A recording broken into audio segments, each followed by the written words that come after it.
La invitación, sí se escucha, ¿verdad? Ok. Bueno, yo quiero hablar acerca de qué fue lo que se revisó en la Declaración de Helsinki el año pasado.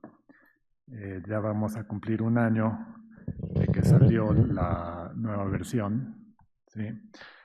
Les cuento un poco, no sé si todos están familiarizados con la declaración, entonces diré algunas generalidades, ¿sí? La Declaración de Helsinki es un conjunto de principios éticos que desarrolló la Asociación Médica Mundial para guiar a médicos, investigadores y otros participantes en la investigación médica que involucra seres humanos. ¿Sí? Fue adoptada en Helsinki, en Finlandia, en 1964 y ha sido revisada varias veces. Y es uno de los documentos más importantes de la ética médica en investigación en salud. ¿Sí? Y hay algunos principios clave que tiene la declaración. ¿Sí? Y esos, les anticipo, esos no han cambiado, se ha hecho la revisión y me parece que se han fortalecido.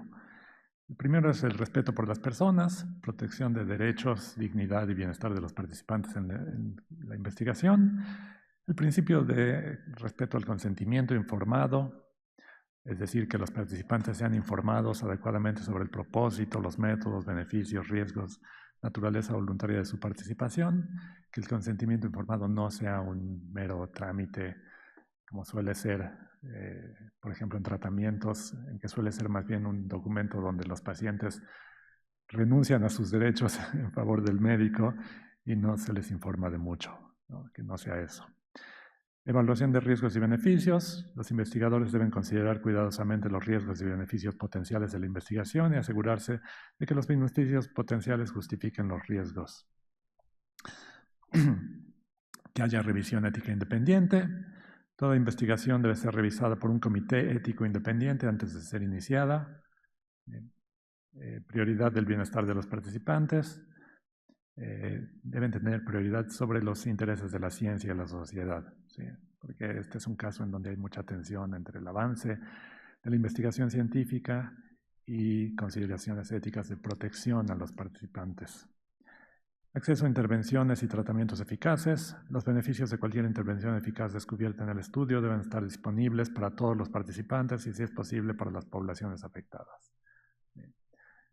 Porque ha sido motivo de escándalo que muchas veces se ha visto que aquellas comunidades donde se llevan a cabo las investigaciones terminan siendo las menos beneficiadas, sobre todo cuando las investigaciones se hacen en países de ingresos bajos o medios. Entonces, la declaración establece un estándar internacional para ética en la investigación médica, protegiendo a los participantes humanos y asegurando que la investigación se realice de manera responsable. Es uno de los documentos más importantes en el tema de investigación, de ética de la investigación clínica, y ha influido otros documentos también, como el informe Belmont de 1979, de donde en parte sale la famosa teoría de los principios en bioética, pautas de buenas prácticas clínicas y los lineamientos de CIOMS. CIOMS son Councils of International Organizations of Medical Sciences. Bueno, y se han llevado a cabo a lo largo de estos 60 años, se han llevado a cabo revisiones donde se ha modificado el documento original, al que todavía pueden tener acceso en la página de la Asociación Médica Mundial. ¿Sí? Ha habido algunos temas en donde ha habido particular discusión. ¿Sí? Le resalto algunos que han sido muy problemáticos, sobre todo la controversia de uso de placebos, a partir de que se hizo investigación con antirretrovirales, acetateo, sidobudina, que se vio que era un tratamiento muy eficaz para el VIH-Sida. Y se trató de desarrollar otra versión más económica de este tratamiento, y se pretendía llevar a cabo estos estas investigaciones en Sudáfrica, contrastando el medicamento con placebo. Fue un escándalo porque como si había ya un tratamiento eficaz y seguro, se iba a poner a la población en riesgo, y parecía como que la población de Sudáfrica no merecía este tratamiento. Fue un escándalo. ¿Sí? En esta ocasión, les anticipo, no se trató el tema de placebos. Ya la declaración dice lo que tiene que decir. En realidad es una actitud negativa contra el uso de placebos, sobre todo cuando se trata de investigación, en investigaciones multicéntricas que se llevan a cabo en varios países y en que se termina perjudicando a las poblaciones de países de ingresos bajos. Bien. En fin, les cuento más bien cuáles son los cambios clave que tuvo la declaración en 2024. En primer lugar, hay un cambio de terminología que es importante. Ya no se habla más de sujetos, sino que se habla ahora de participantes a lo largo de todo el documento. Y esto refleja un enfoque más respetuoso y centrado en la agencia de las personas. Además, el lenguaje se vuelve neutral en cuanto al género. En segundo lugar, la nueva versión ya no está dirigida solo a médicos. En su lugar, establece que todas las personas, equipos y organizaciones involucradas en investigación médica deben cumplir con sus principios. La declaración se ha ido modificando porque también se ha ido modificando el modo en que se hace investigación clínica en el mundo. Si hace 60 o más años la investigación se llevaba a cabo en algunos centros, en hospitales, en centros clínicos, etc. Ahora típicamente se lleva a cabo en distintos países donde participan no solamente algunos centros de investigación, hospitales, típicamente los institutos nacionales de salud en Estados Unidos, y eso que se llama CROSS, que son los organismos encargados de reclutar pacientes para la investigación. Entonces, este cambio reconoce la naturaleza interdisciplinaria y colaborativa de la investigación biomédica moderna. Bien. En tercer lugar, hay un mayor énfasis en la participación comunitaria y el involucramiento de los participantes. Entonces, la nueva versión incluye un lenguaje que insta a un compromiso significativo de los participantes y sus comunidades antes, durante y después de la investigación. Bien. Entonces, esto es un giro hacia un modelo más participativo en ética de la investigación. En cuarto lugar, la nueva versión incluye un párrafo que llama a los investigadores a considerar cuidadosamente cómo se distribuyen los beneficios, riesgos y cargas de la investigación. Sobre todo estoy pensando en esto que les decía de la investigación multicéntrica que se lleva a cabo en distintos países y a veces se lleva a cabo con eso que llaman dobles estándares. O sea, para los países de ingresos altos los estándares son unos y para los países de ingresos medios o bajos los estándares son otros. Es decir, si los participantes en países de ingresos bajos llegan a enfermar como resultado de su participación en la investigación, entonces se les darán los tratamientos que son comunes en su medio, en su país, no los que tendrían si estuvieran en un país de ingresos altos, por ejemplo. Entonces, existen este tipo de problemas. Bien. Y se reconoce explícitamente la desigualdad global, aunque también se aclara que la investigación médica no tiene responsabilidad exclusiva de corregir todas las injusticias estructurales. Bien. Es importante por lo menos que haya esta conciencia, ¿sí?, de las desigualdades entre los participantes en ensayos clínicos. El tema de vulnerabilidad e inclusión de grupos históricamente marginados también estuvo en la mente de quienes participaron, del grupo de trabajo y de quienes de algún modo dimos nuestra opinión en las distintas reuniones que organizó la organización médica,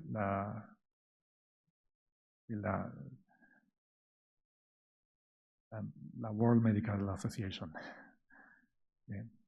La vulnerabilidad ahora se enmarca como un fenómeno contextual, dinámico y multinivel, individual, grupal, comunitario, en lugar de algo fijo. Aquí debo decir que yo siento la influencia del trabajo que ha desarrollado mi colega, la doctora Florencia Luna, investigadora de Flaxo en Argentina, que ha criticado las concepciones tradicionales de la vulnerabilidad que ven a ciertos grupos como mujeres o gente en situación de pobreza o gente con discapacidad como esencialmente vulnerables, digamos así. Y ha dicho, no, este no es el modo de ver la vulnerabilidad, no es el modo correcto. La vulnerabilidad es algo contextual. Todos, dependiendo del contexto, podemos llegar a ser vulnerables, ¿sí? Dependiendo de nuestra situación, de si estamos enfermos, de si tenemos alguna discapacidad, de nuestro género, de nuestra condición económica, etc. Entonces, ella habla de capas de vulnerabilidad, ¿sí? Y esas dependen del contexto, de la situación, son algo que no es fijo, ¿sí? La visión tradicional llevaba a excluir a grupos vulnerables, por ejemplo, mujeres o mujeres embarazadas, a las que se les excluía sistemáticamente. Y esto puede ser perjudicial, porque lo que hace es que termina perpetuando lagunas de conocimiento, por lo que se alienta a una inclusión justa y responsable con las protecciones adecuadas. También se retienen y refinan protecciones adicionales para grupos particularmente vulnerables. La nueva versión enfatiza el consentimiento informado, se reescribió el párrafo sobre consentimiento, datos y usos de materiales biológicos, lo que antes era el párrafo 32, aclarando cuándo puede aprobarse el uso secundario y cuándo debe intervenir un comité de ética. Y se hace referencia explícita a la Declaración de Taipei, que mucha gente desconoce y es una declaración sumamente importante porque es la declaración que también la World Medical Association adoptó acerca de manejo ético de bases de datos y biobancos. Sería bueno también que la academia nos ayudara a discutir esta declaración porque es una declaración muy importante. Bien. Se acepta, por ejemplo, explícitamente el consentimiento electrónico y consent, adaptándose a las tecnologías digitales modernas. Bueno, ahorro lo que tenía que decir sobre la declaración de Taipei. Un séptimo punto que me parece importante es el de emergencias de salud pública e intervenciones no comprobadas. Un nuevo párrafo establece que los principios éticos deben mantenerse incluso durante emergencias sanitarias, como pandemias, ¿sí? La urgencia no justifica por sí sola saltarse principios éticos, y esto es algo que seguramente todos recordamos, como en la pandemia hubo cualquier cantidad de recomendaciones para intervenciones no comprobadas. Tal vez la más famosa fue la hidroxicloroquina, que el mismo presidente Donald Trump recomendaba, ¿sí? Y bueno, la hidroxicloroquina no era un medicamento específicamente ideado para el COVID. Se argumentaba que podía servir, pero para que se usara para ese fin tendría que haber pasado por ensayos clínicos, etc. ¿Sí? Y no es correcto, no se justifica saltarse los principios éticos simplemente por la urgencia de que hay que encontrar algún remedio para parar la emergencia médica. ¿Sí? Se fortalece el lenguaje para asegurar que las intervenciones no comprobadas también deben cumplir con revisión ética. Un octavo punto tiene que ver con integridad científica, y la revisión introduce afirmaciones claras sobre la integridad científica, evitar el fraude, asegurar el rigor y la transparencia en el diseño. Y algo que me parece especialmente importante es que también llama a evitar investigación inútil y fortalece el papel de los comités de ética en garantizar calidad y minimizar diseños eficientes. Quiero andar un poquito en esto, en investigación inútil. Se ha llamado esto el riesgo de ciencia vacía y desperdicio de investigación. Por ciencia vacía el término se refiere a la investigación que es metodológicamente rigurosa, pero carente de relevancia real o valor social, o que se realiza principalmente con fines comerciales o de marketing. ¿Bien?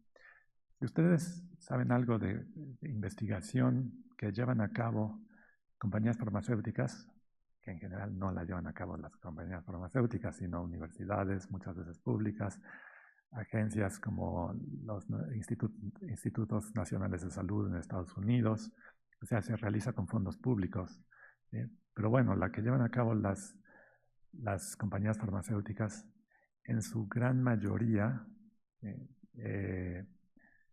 se hace con fines comerciales, con eso que se llama buscando patentes secundarias. O sea, tienen un medicamento que ha sido sumamente exitoso y lo que buscan es extender la patente para seguir lucrando a partir de esa patente antes de que pase a que se pueda comercializar de modo genérico.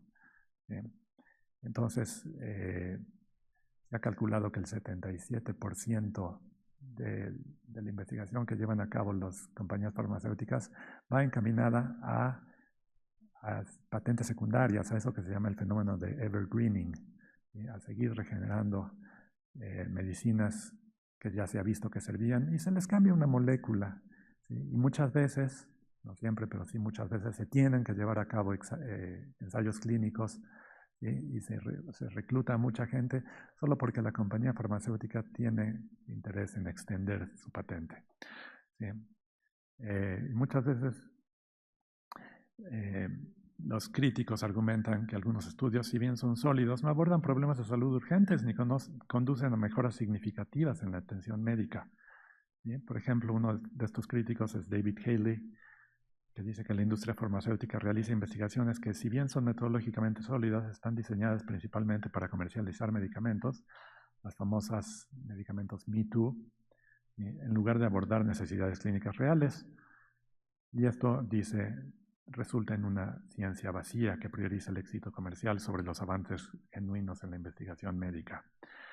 Y esto está directamente relacionado con el problema de desperdicio de investigación, es decir, resultados de investigación de baja calidad que a menudo se perciben como de mínima utilidad para los responsables de las políticas sanitarias y los profesionales clínicos. En un artículo sobre desperdicio de investigación, el autor dice esto, me parece muy significativo. Este desperdicio surge de los efectos acumulativos en las distintas etapas de la investigación. Más del 50% de la investigación no se publica.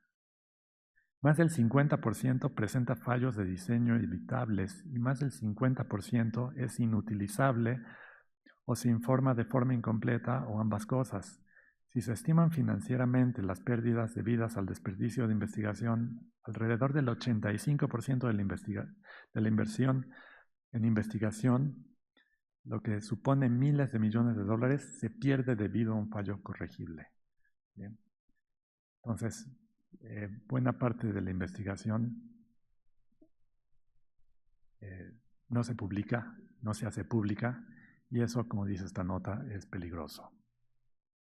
Y este es un problema muy grave. Muchas revistas científicas no están exentas de la culpa porque en general prefieren publicar casos exitosos que fracasos, con lo cual contribuyen a que no se den a conocer los resultados negativos. El desperdicio en investigación es un problema ético también porque representa una falta de respeto hacia los participantes que voluntariamente se exponen a riesgos con la expectativa de contribuir al avance del conocimiento médico.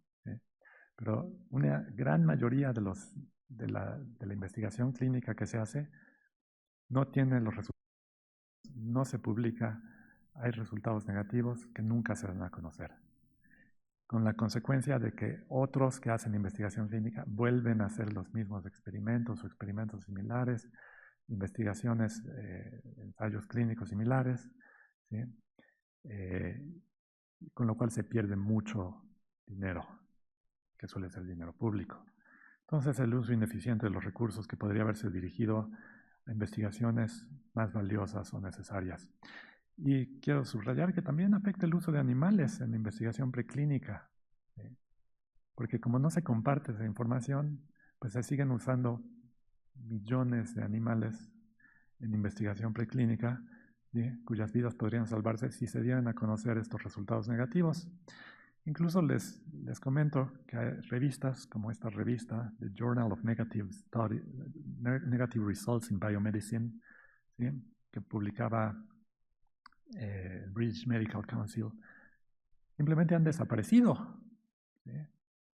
Ha habido el intento de que se den a conocer resultados negativos y estos han desaparecido. Ya me estoy extendiendo mucho, entonces ya voy a terminar.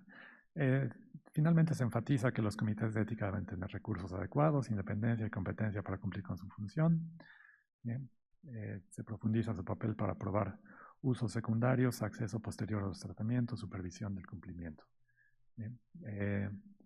Yo tenía un poco más de material donde iba a hablar sobre el valor social de la investigación, pero por respeto al tiempo que se me ha asignado, mejor lo voy a dejar aquí y si quieren ya en la sesión de preguntas y respuestas podemos hablar sobre ese tema del valor social de la investigación. Gracias.